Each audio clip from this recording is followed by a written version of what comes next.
Assalamualaikum warahmatullahi wabarakatuh. Selamat sore, salam sejahtera untuk semuanya. Yang saya hormati tentu saja Ketua Umum Kornas kita, Bang Sirajuddin. Tepuk tangan untuk Ketua Kornas.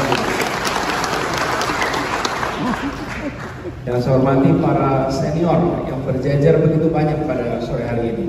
Saya mendengar tadi bahwa yang akan kumpul adalah generasi muda. Ternyata hadir juga generasi yang lebih muda lagi. Terus sekalian teman-teman, bagaimana mendefinisikan muda tua? Tidak ada batasan umurnya. Berapa disebut muda? Berapa disebut tua? Lebih gampang begini. Bila yang dibicarakan adalah masa lalunya, dia sesungguhnya sudah tua. Tapi bila yang dibahas adalah masa depannya, maka berapapun usianya, dia masih muda. Karena kita berada di ruangan ini untuk bicarakan masa depan, maka sesungguhnya yang berada di tempat ini adalah orang-orang muda. Terima kasih semuanya yang hadir. Sebenarnya tidak sebut nama semua satu-satu, Bang Sem yang sudah lengkap, Bang Yamin, Bang Yasin, Bang Daeng, semuanya saja. Mohon izin tidak bisa disebut nama semua satu-satu. Kemudian juga teman-teman semua dari Go Anies. Tepuk tangan untuk teman-teman.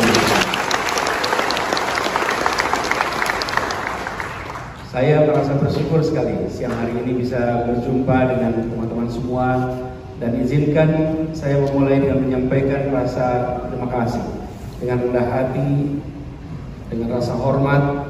Saya menyampaikan apresiasi atas kepercayaan yang diembankan.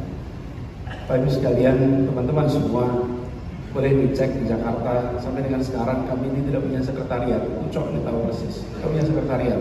Kita punya tempat pemenangan. Kami tidak pernah beli iklan koran. Kami tidak pernah beli iklan online. Kami tidak pernah memasang iklan televisi. Tidak pernah.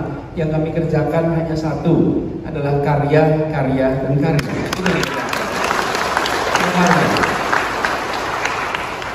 Cuman di balik karyanya ada narasi dan gagasan. Jadi ada ikhtiar untuk kita membangun Jakarta, mengubah Jakarta. Dan kami sungguh tidak membayangkan bahwa di ujung sekalipun ketika kita bertugas di Jakarta, betapa hubungan yang terbangun selama ini ternyata melampaui hubungan teknokratik, melampaui hubungan politik. Ternyata hubungannya hubungan hati antara kita yang berada di kota ini. Sehingga saya persis hari Minggu yang lalu, Ahad minggu lalu ketika berakhir, saya tidak mengira bahwa begitu banyak teman-teman warga Jakarta yang datang ke balai kota itu melampaui semua dugaan. Biasanya kita kalau ada acara di Jakarta itu, apakah festival Muharram, apakah tutup tahun, kita siapkan bis di kelurahan-kelurahan. Untuk warga yang mau ikut jangan sampai kesulitan kendaraan. Mulai berbondong-bondong datang. Kemarin tidak ada bis, tidak ada kendaraan, tidak ada satu pun yang kita siapkan, dan masyarakat berbondong-bondong datang ke balai kota. Dan saya sampaikan kepada semua, terima kasih. Ini adalah kerja bersama.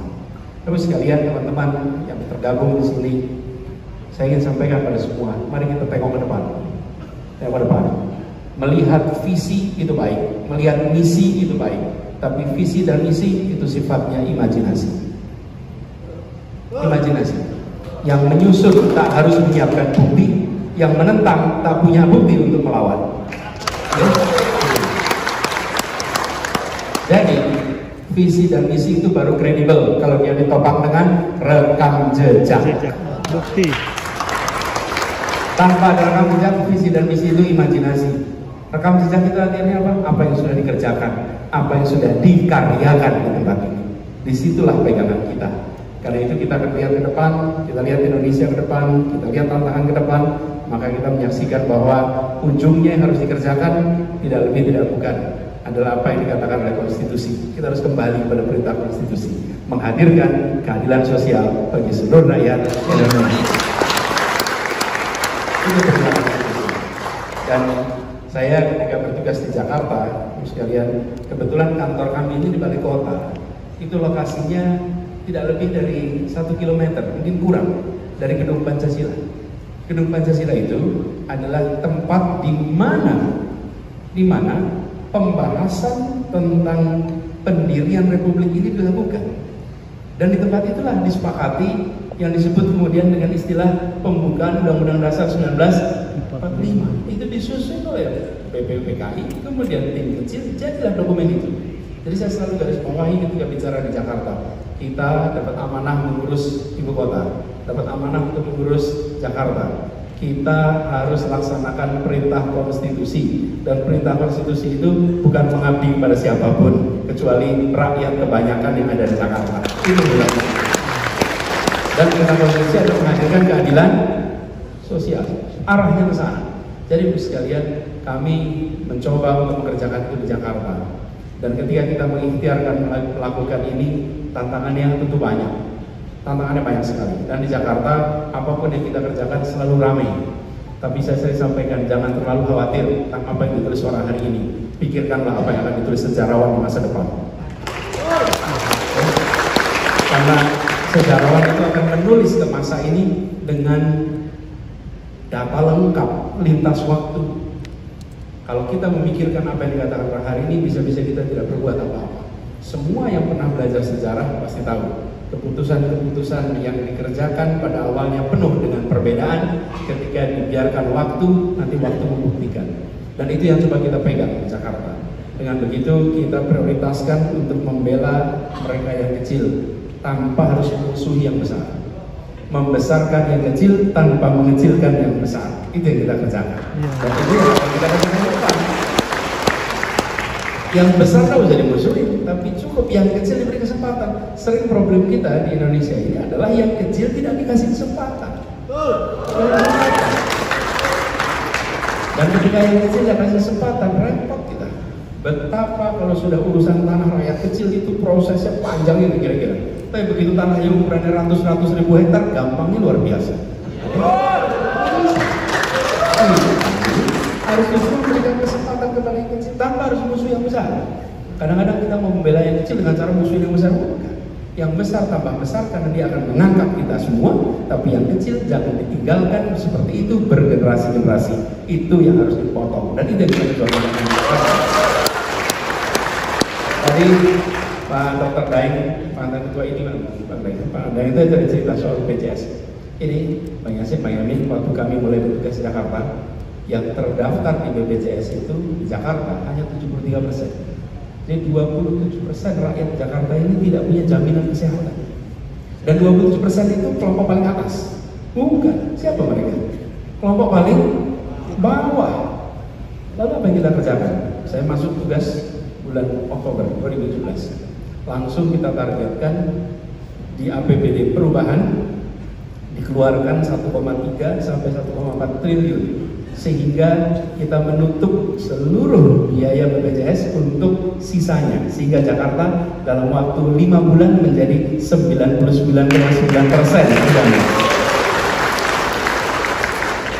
Para lurah harus mencari warga yang tidak terdaftar BPJS. Semua warga yang datang kemanapun tidak terdaftar otomatis langsung didaftar. Semua yang tidak punya langsung diberi. Tidak ada lagi yang namanya rakyat datang ke rumah sakit dan pulang lebih miskin. Mereka pulang rumah sakit, pulang lebih sehat, bukan lebih miskin. Itu harus kita kerjakan. Apa yang terjadi?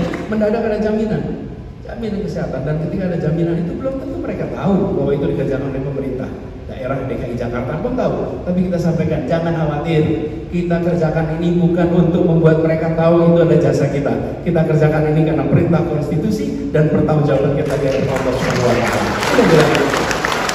Kalau ini pernahkah ada kampanye di sini ke kampung-kampung bilang BPJS kami bayarin? Tidak pernah. Tidak boleh dicek, tidak pernah. Kita tutup. Dan apa yang terjadi sekalian? Begitu diberikan rasa tenang di mana-mana. Ini anekdotal, tapi kejadian betul. Saya ke kampung Kamal Muara, sebuah kampung, kita ngobrol. Saya mampir di sana ngobrol dengan yang punya warung. Terus ibu-ibu ini cerita suaminya ada masalah kesehatan. Tanya apa? Masalah sakit dan sekarang sudah harus cuci darah.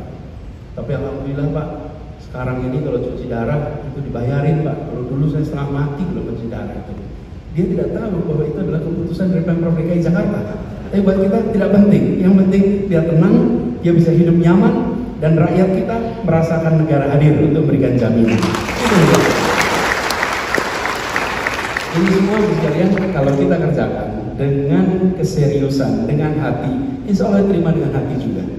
Dan itu yang harus kita bangun di kota ini. Kami merasakan di Jakarta sesudah pilkada yang lalu, suasananya tegang. Pilkadanya membuat orang merasa terpolarisasi. Tanggung jawab kita adalah menjangkau semua, dan itu yang juga kita kerjakan. Yang menang harus menjangkau semua. Jangan yang menang meninggalkan sebagian. Karena ketika yang menang meninggalkan sebagian, apalagi memusuhi sebagian, maka keterbelahan itu jalan terus. Tapi kalau kita menjangkau semua, maka pelan-pelan itu semua akan bisa terjangkau. Kenapa? Karena Jakarta ini harus bersatu.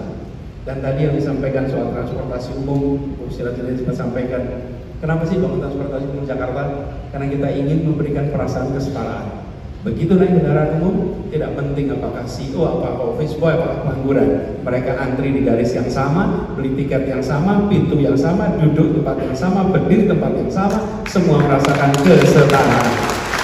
Jadi alat transportasi itu bukan dipandang sebagai alat pemindah badan, tapi alat transportasi itu dipandang sebagai alat pembangun perasaan kesetaraan. Inilah yang disebut sebagai gagasan di balik karya. Jadi bukan hanya sekedar bangun alat pemindah badan, tapi ada gagasan di balik itu. Itu yang kami coba kerjakan di Jakarta. Dan alhamdulillah ini semua setahap demi setahap kita merasakan adanya perubahan. Karena itu kita bersyukur sekali bahwa kondisi sekarang lebih baik. Dan saya senang katanya akan datang ke taman. Nah, taman ini juga melakukan perubahan. Taman itu dalam bahasa Inggris namanya garden atau park. Kalau bahasa Indonesia dua-duanya sama. Nah, di tempat kita, taman kita bertahun-tahun namanya garden. Sehingga ditulisin di bawahnya, dilarang menginjak rumput. Artinya apa? Orang tua bawa anak-anak tidak bisa menginjak rumput karena tamannya ditempatkan sebagai garden, digeser tuh, namanya park. Artinya apa? Tempat bermain. Kalau garden itu namanya tempat untuk menonton tanaman. Dan karena tempat diubah konsepnya, maka tempat-tempat itu tempat bermain. Dan apa yang terjadi? Di tempat itu kaya sekali, tengah, bawah, bisa berkumpul, bermain di tempat yang sama. Itulah yang disebut sebagai mempersatukan. Mempersatukan. Nah, kita di Indonesia ini belum bangun perasaan persatuan. Tidak mungkin ada perasaan persatuan tanpa ada perasaan kesetaraan, tanpa ada perasaan keadilan. Sulit membangun kesetaraan, sulit membangun persatuan dalam ketimpangan. Bisakah? Rasanya tidak mungkin. Karena itulah mengapa ke depan harus diikhtiarkan. Nah, ini semua sekarang dalam situasi di mana kita menuju sebuah fase. Fasenya fase baru tahun 2024. Saya mengajak kepada semuanya, lupakan peta 2019. Kita buat peta baru untuk 2024. Kenapa? Jangan terbawa dengan peta lama. Buat peta yang baru. Sekarang semuanya adalah sesama warga Indonesia, semua punya tanggung jawab yang sama. Jangkau semua, libatkan semua, jangan batasi dengan batas-batas apapun juga. Seluruh anak bangsa diajak dalam sebuah arus perubahan yang akan dikerjakan. Ingat, jadi jangan kita terbawa dengan apa yang pernah ada kemarin. Kita buat peta baru. Peta baru artinya apa? Kita ingin tawarkan kepada semua, bukan hanya visi misi, bukan hanya itu, karena itu adalah sesuatu yang bisa dikarang, tapi yang namanya rekam jejak itu tidak bisa dikarang, karena rekam jejak itu faktual, rekam jejak yang senyatanya pernah terjadi. Go Anies harus bawa rekam jejak, dan di sini yang berderet itu orang-orang punya rekam jejak semua, punya rekam jejak, semua punya rekam jejak apa yang pernah dikerjakan. Dengan begitu, maka apa yang kita tawarkan punya kredibilitas. Kalau tidak, kita hanya menawarkan imajinasi dan tidak punya kredibilitas. Lebih parah lagi, bila yang ditawarkan dan yang menawarkan tidak punya ketersambungan ide. Nanti ujungnya tidak dilaksanakan. Kenapa? Karena yang menawarkan dan yang barangnya tidak ada ketersambungan ikatan gagasan. Dan itu yang berbahaya. Tapi kalau yang ditawarkan, yang menawarkan punya keterikatan, dan ditopang dengan rekam jejak, saya rasa kita akan bisa sama-sama membawa Indonesia menjadi lebih baik ke depan. Saya berharap untuk teman-teman di Anies jangkau semua, bila silaturahmi dengan siapapun jangan pernah melihat sebagai kompetitor, tapi lihat sebagai teman seperjuangan. Jangan lihat sebagai kompetitor, tapi teman seperjuangan. Karena akan ketemu dengan begitu banyak yang punya ide yang sama, yang mungkin punya gagasan yang sama. Jangkau, buat itu sebagai sebuah kebersamaan. Dengan begitu maka ikatan ini akan menjadi kuat dan makin luas. Dan kami berharap buat teman-teman semua ini bisa menjadi catatan sejarah buat teman-teman. Kenapa Bapak sekalian? Beberapa waktu lalu saya sempat sampaikan bahwa Republik ini itu didirikan oleh orang-orang yang memilih berjuang.